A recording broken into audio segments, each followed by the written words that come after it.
रहीम अस्सलाम वालेकुम नाज़रीन, आप यूट्यूब चैनल देख रहे हैं। मैं इमरान खान हूँ। इमरान खान साहब से आज फिर मुलाकात हुई है लोगों की, और कुछ खबरें वहाँ से बाहर आई हैं। जो इनिशियली सबसे इम्पॉर्टेंट चीज़ है वो सिविल नाफरमानी की तहरीक है, और इस पे अलीमा खान साहिबा ने जो बात क्लियर की है, उन्होंने कहा जी इमरान खान साहब ने साफ हमें कह दिया कि अगर तो दोनों मुतालबात माने जाते हैं तो फिर तो ठीक है, हुकूमत दो मुतालबात मान ले, दोनों मुतालबात जायज़ हैं। एक में वो ये कहते हैं जी 9 मई की और 26 नवंबर को जो कुछ भी हुआ उसकी जुडिशल इंक्वायरी करवा दी जाए, और senior supreme court of Pakistan के जजेस उसकी जुडिशल इंक्वायरी करें और हकायक सामने आ जाएं। और दूसरा मुतालबा भी उनका बहुत जायज़ है। अब दो मुतालबात अगर इमरान खान साहब के नहीं माने जाते तो फिर वो सिविल नाफरमानी की तहरीक की तरफ जाएंगे। असल बात यह है कि ये तहरीक कामयाब होगी या नहीं होगी। अब इसके कुछ फैक्ट्स भी सामने आना शुरू हो गए। जो ओवरसीज़ पाकिस्तानी है ना, वो मुख्तलिफ मद में पैसे पाकिस्तान भेजते हैं।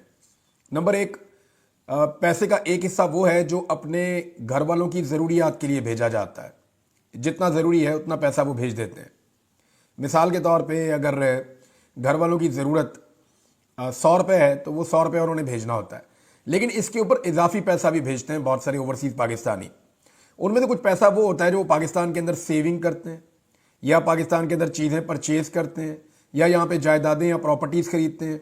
तो ऐसी बहुत सारी चीज़ें हैं जो ओवरसीज़ पाकिस्तानी बाहर से पैसा भेजते हैं, उसमें पैसे का एक इजाफी हिस्सा भी होता है। अगर वो इजाफी पैसा नहीं भेजेंगे तो ये पैसा बहुत कम हो जाएगा। ओवरसीज़ पाकिस्तानी जो पैसा भेजते हैं वो कहाँ कहाँ से आता है?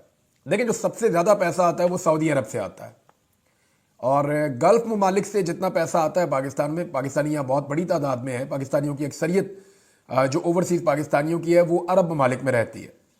उनमें जो है वो सऊदी अरब है सबसे बड़ा मुल्क, यूएई है, और उसके बाद जो कतर है, ओमान है, बहरीन है, कुवैत है, ये जितने भी अरब ममालिक हैं यहाँ पे बहुत बड़ी तादाद में पाकिस्तानी रहते हैं। अब ये पाकिस्तानी जो पैसा भेजते हैं वो लगभग कोई 45% के आसपास है। अगर आप सारा अंदाज़ा भी इकट्ठा करें तो मगरबी ममालिक से आने वाला पैसा 50% से कुछ ज़्यादा है, और अरब ममालिक से आने वाला पैसा ही 50% के आसपास है। आप आधा आधा कर लें तो एक तो यहाँ से जो पैसा आता है ये वो लोग हैं जो ज़्यादातर मजदूर तबका लोग हैं, बेचारे मेहनत मजदूरी करते हैं, वो जितना कमाते हैं वो ज़्यादातर पैसा पाकिस्तान में भेज देते हैं। अगर ये लोग अपना पैसा कम करेंगे भी तो एक लिमिट तक कम कर से, उससे ज़्यादा कर नहीं पाएंगे। मिसाल के तौर पे एक आदमी अगर 100 रुपये भेज रहा है तो वो 70 रुपये कर लेगा, इससे ज़्यादा कम वो कर नहीं पाएगा। इनका इम्पैक्ट कम होगा जो गल्फ़ कंट्रीज़ हैं। हाँ, यूएई का इम्पैक्ट ज़्यादा होगा, यहाँ बहुत सारे पाकिस्तानी ऐसे हैं जो पैसे वाले हैं। सऊदी अरब में कई पाकिस्तानी जो है वो कारोबार भी करते हैं, तो उनका भी इम्पैक्ट ज़्यादा हो सकता है। हाँ, जो मगरबी ममालिक है ना, वो तकरीबन 50% पैसा पाकिस्तान में जो आता है वो वहाँ से आता है। इनमें अमेरिका है, बरतानिया सबसे बड़ा मुल्क है, अमेरिका है, फिर उसके बाद ऑस्ट्रेलिया है, यूरोप पूरा का पूरा है, स्कैंडिनेवियन कंट्रीज़ हैं, और जापान से पैसा आता है, और बहुत सारे मुल्कों से आता है। तो ये पैसा 50% से ज़्यादा है। यहाँ से जो लोग पैसा भेजते हैं, क्योंकि वो पाउंड्स के अंदर, डॉलर्स के अंदर और यूरोस के अंदर भेजते हैं, तो इनकी करेंसी की वैल्यू बहुत ज़्यादा है, और जब वो पैसा पाकिस्तान आता है तो वो बहुत बड़े बल्क में आता है। अब यहाँ पे अगर कट लग जाता है, इनकी तादाद कम है लेकिन ये पैसा ठीक ठाक भेजते हैं, अगर यहाँ पे कट लगता है तो ये हुकूमत को नुकसान हो सकता है। देखना यह है कि ओवरसीज़ पाकिस्तानी कितना कट लगा सकते हैं। जो इजाफी अखराजात वो पाकिस्तान में भेजते हैं वो अगर वो रोकेंगे तो एक प्रॉब्लम हुकूमत के लिए क्रिएट होगी, और ये अकेली प्रॉब्लम नहीं है। यानी लोग अगर अपने चैनल्स को तब्दील कर दें, जो पैसा भेजने के चैनल्स हैं, तो उसमें भी हुकूमत के लिए प्रॉब्लम क्रिएट हो सकती है, मसला पैदा हो जाएगा। और दूसरा एक चीज़ और है कि ये इमरान खान साहब के बाद अकेला कार्ड तो नहीं है। वो इसके बाद जो है वो एक और भी ऑर्डर दे देंगे अपने पब्लिक को। वो कहेंगे जी फलां चीज़ ना करो, पाकिस्तान के अंदर आपने बिल जमा नहीं करवाने फ़र्ज़ करें, वो कहते हैं, या वो ये कहते हैं फलां और चीज़ आपने, ये वाला टैक्स आपने नहीं देना। तो यहाँ प्रॉब्लम शुरू हो जाएगी और हुकूमत के लिए मुश्किलात बढ़ जाएंगी। और मुश्किलात इसलिए भी दिखाई दे रही है कि हुकूमत के लोग अब इस पर बोलना शुरू हो गए। हत्ता कि ये हुआ है कि कुछ लोगों से कहकर इसके ऊपर बयानात दिलवाए गए हैं, मीडिया के ऊपर इसके ऊपर प्रोग्राम शुरू करवा दिए गए हैं, और ज़्यादा से ज़्यादा इसके खिलाफ एक पब्लिक रिएक्शन पैदा करने की कोशिश की जा रही है। लेकिन ये उल्टा इम्पैक्ट हो जाएगा। जितना ज़्यादा इसके ऊपर प्रोग्राम्स करवाए जाएंगे, जितना ज़्यादा हुकूमत इसको उठाएगी मामले को, उतना ज़्यादा इस पर अवेयरनेस आएगी, और आम पाकिस्तानी तक ये पैगाम उतनी तेज़ी से जाएगा। हुकूमत से तो लोग नफरत करते हैं, हुकूमत का जो भी बयानिया होगा लोग उसके खिलाफ खड़े हो जाएंगे, ये भी सब जानते हैं। तो हुकूमत काफ़ी परेशान है। सिविल नाफरमानी की तहरीक इतनी आसान चीज़ नहीं होगी कि इतने आराम से हज़म हो जाएगी। दूसरी जानिब जो लापता अफराद और लाशों के हवाले से है, तो मैं आपको अपडेट कर दूं कि पाकिस्तान तहरीक इंसाफ ने آج جناب 9 تاریخ ہے, 26 نومبر کا واقعہ ہے, آج 9 دسمبر ہے, اور اتنے دنوں کے بعد بھی آج تک کوئی ایف آئی آر کی درخواست پاکستان تحریک انصاف نے ابھی تک جمع نہیں کروائی. سی سی ٹی وی فوٹیج کو محفوظ کرنے کی درخواست پاکستان تحریک انصاف نے ابھی تک جمع نہیں کروائی. پاکستان تحریک انصاف کے جتنے لوگ لاپتہ ہوئے ہیں, لاپتہ افراد کے حوالے سے کوئی ایک بھی پٹیشن پاکستان تحریک انصاف نے ابھی تک کسی عدالت میں جمع نہیں کروائی. کوئی ایک قانونی رستہ ابھی تک پاکستان تحریک انصاف نے اختیار نہیں کیا. حالانکہ بہت سارے لوگ رابطہ کر کے کہہ رہے ہیں ہم کریں گے, لیکن کر نہیں رہے.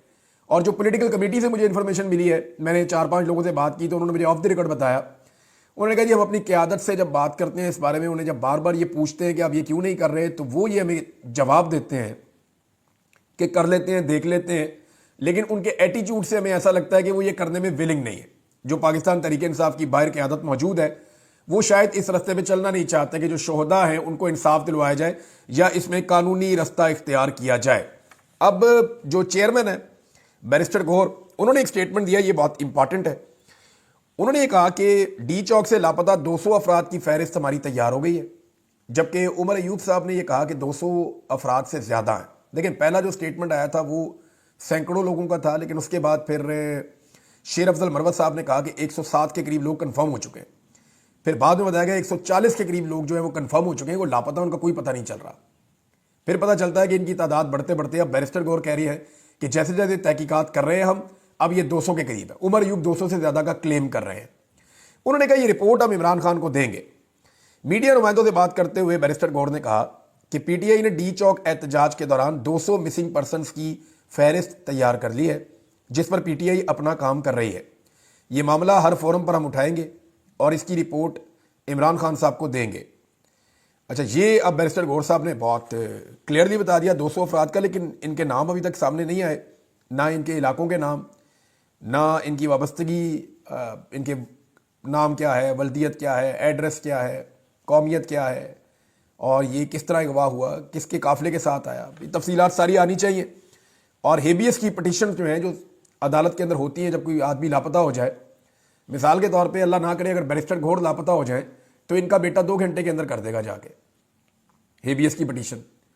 ہفتے والا دن ہوگا پھر بھی چلا جائے گا عدالت میں جا کے کاغذ جمع کروائے گا کہ میرے والد کو اغوا کر لیا گیا ہے, لہذا جبری گمشدگی ہو گئی ہے, آپ ان کو برآمد کروائیں. یہ جائیں گے اور جا کے عدالت کے اندر یہ کیس کر دیں گے. سب کے معاملات میں یہی ہوتا ہے, میرے معاملے میں بھی یہی ہوا تھا, لیکن یہ کیونکہ کارکن پاکستان تحریک انصاف کے غریب شہری ہیں, اب یہ لاپتہ ہوئے ہیں, تو اس بارے میں پاکستان تحریک انصاف کو آواز اٹھانی چاہیے اور ہیبیس کی پٹیشنز کرنی چاہیے. مجھے کچھ پولیس والوں نے رابطہ کیا اور انہوں نے بڑا کیٹیگوریکلی کہا, انہوں نے کہا جی پی ٹی آئی اپنا کیس خراب کر رہی ہے عمران صاحب. لیکن پولیس بھی تو قانون جانتی ہے نا. میں وکلاء سے بات کرتا ہوں, میری اظہر صدیق صاحب سے بات ہوئی, جو ہمارے کورٹ رپورٹر ہیں ان سے بات ہوئی, صدیق جان سے بات ہوئی, باقی دوستوں سے بات ہوئی, پھر اس طرح کچھ اور وکلاء ہیں جن کا پالیٹکس میں اتنا کوئی نہیں ہے انٹرسٹ, ان سے میری بات ہوئی. تو ان سب کا یہ کہنا ہے کہ پاکستان تحریک انصاف اپنا کیس ایسا لگتا ہے خراب کر رہی ہے. اب پولیس والے مجھے یہ کہہ رہے ہیں کہ یہ کیوں نہیں کر رہے, ابھی تک ان کو ایف آئی آر کی درخواست دے دینی چاہیے تھی.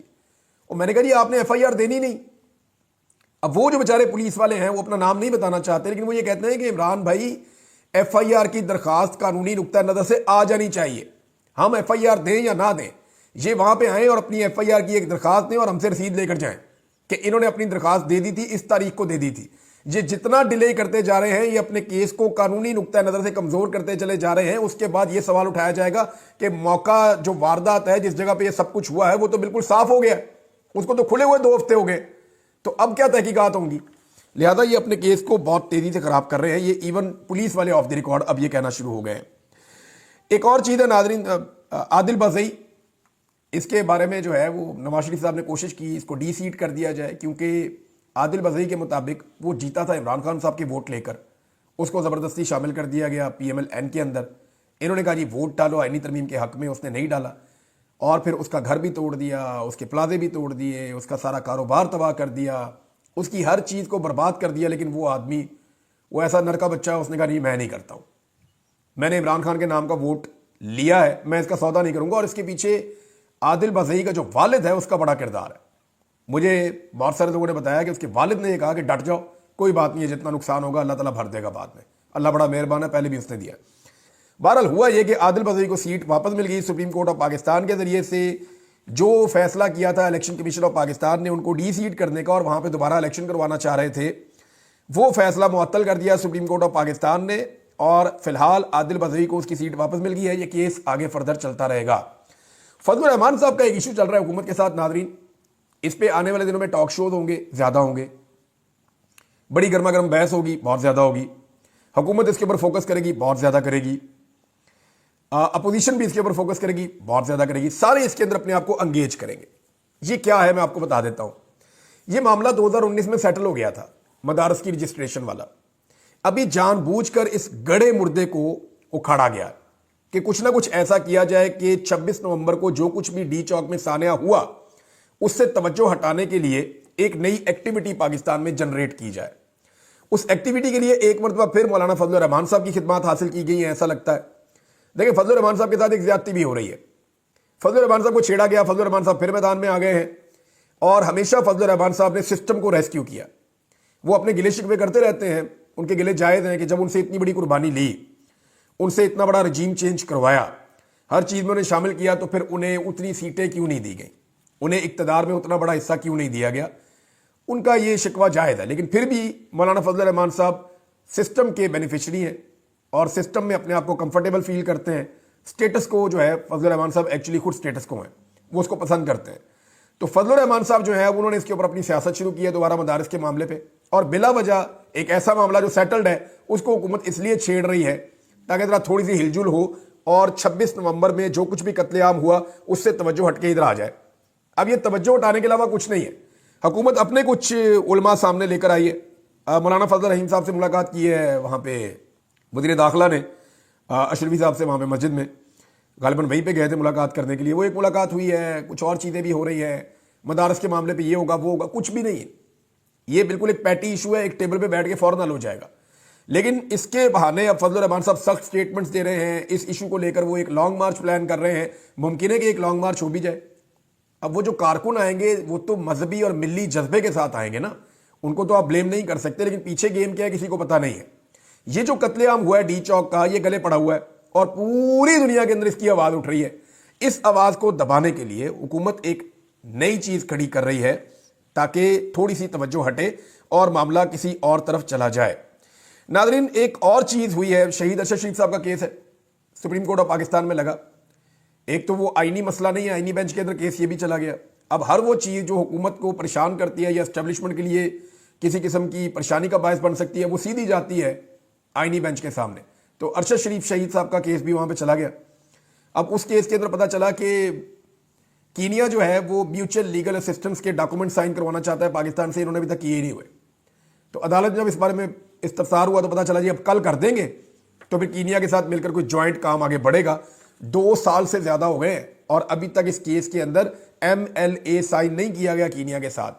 اس حکومت کی نیت کا اندازہ آپ یہاں سے لگا لیں۔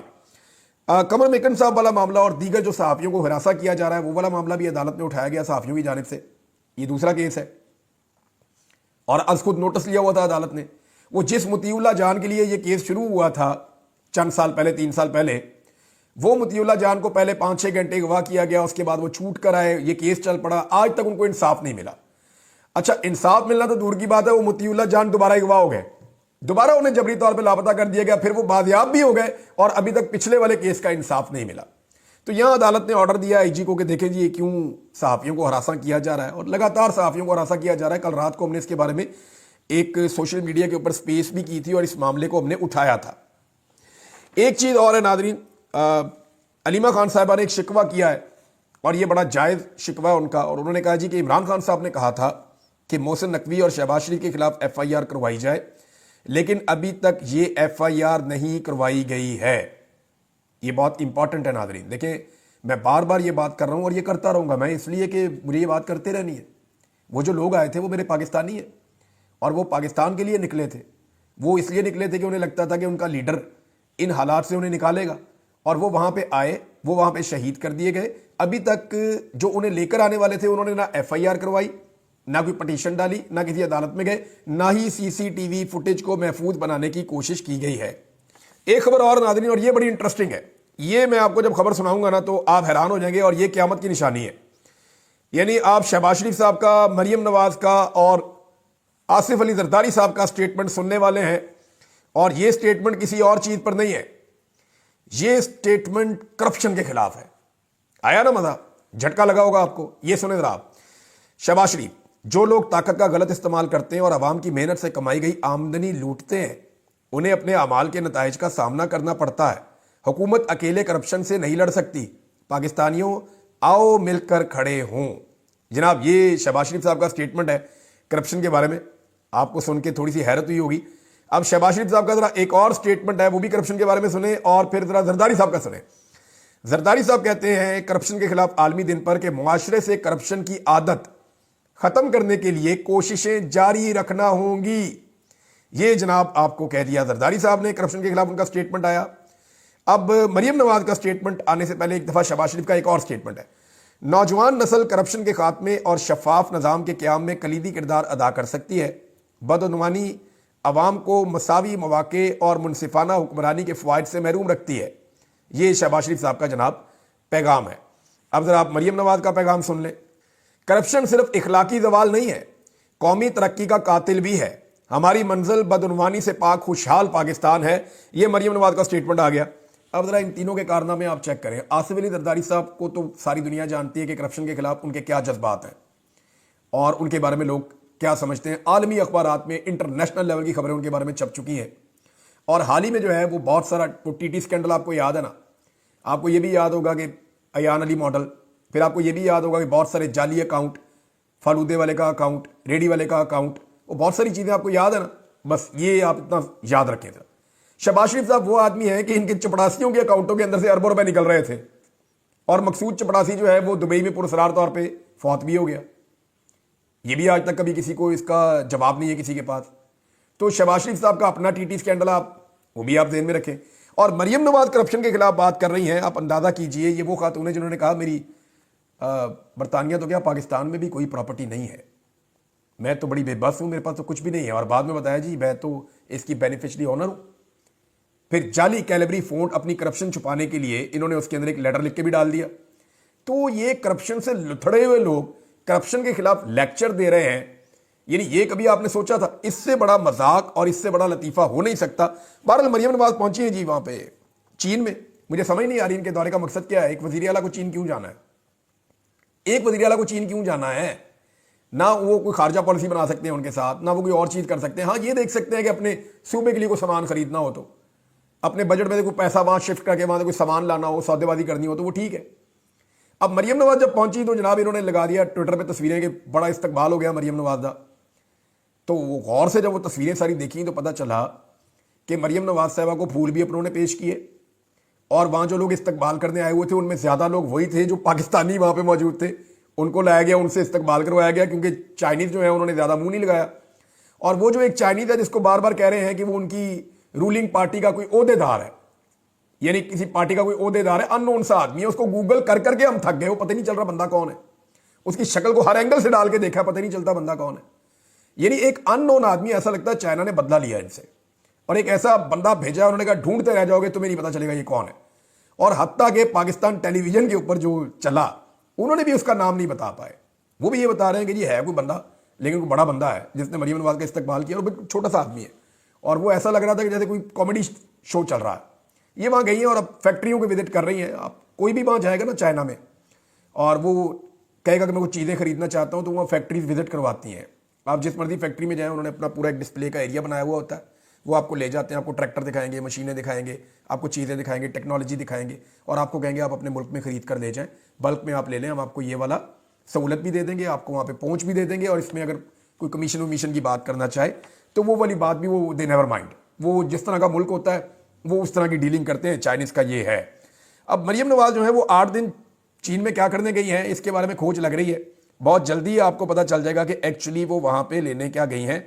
बहरहाल अब तक की इतला के मुताबिक इमरान खान साहब अपनी सिविल नाफरमानी की तहरीक का जो उनका ऐलान है उसके ऊपर डटे हुए हैं, और सिर्फ एक रास्ता है कि उनके मुतालबात को तस्लीम किया जाए। अगर मुतालबात को तस्लीम किया जाता है तो फिर मामला आगे बढ़ सकता है। अब तक के लिए इतना ही। अपना ख्याल रखिएगा, अपने इस चैनल का भी। अल्लाह हाफ़िज़।